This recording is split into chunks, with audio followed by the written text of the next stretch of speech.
2022 నాటి Jubilee hills hit and run కేసులో కీలక పరిణామం చోటు చేసుకుంది.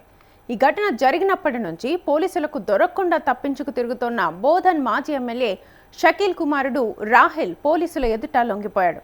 2022లో జూబ్లీ హిల్స్ రోడ్ నంబర్ 45లో జరిగిన వివాదాస్పద హిట్ అండ్ రన్ కేసులో రాహెల్ ప్రధాన నిందితుడిగా ఉన్నాడు.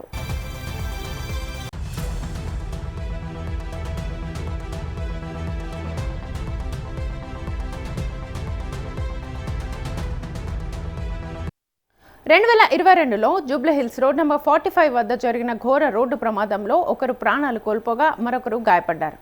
ఈ ప్రమాదానికి కారణమైన కారును రాహెల్ నడిపినట్టుగా పోలీసుల ప్రాథమిక విచారణలో తేలింది. అయితే ప్రమాదం జరిగిన వెంటనే నిందితుడు పరారీలోకి వెళ్లిపోయారు.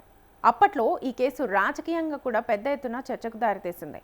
నిందితుడిని కాపాడేందుకు పోలీసులపై ఒత్తిడి వచ్చిందనే ఆరోపణలు కూడా వచ్చాయి.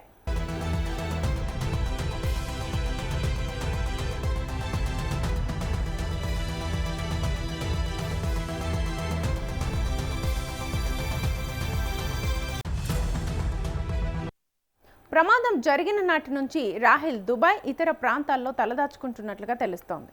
ఈ క్రమంలోనే కోర్టు అతడికి వ్యతిరేకంగా కీలక ఆదేశాలు జారీ చేయడంతో ఇక తప్పనిసరి పరిస్థితుల్లో ఆయన పోలీసుల ఎదుట లొంగిపోవాల్సి వచ్చినట్లుగా తెలుస్తోంది.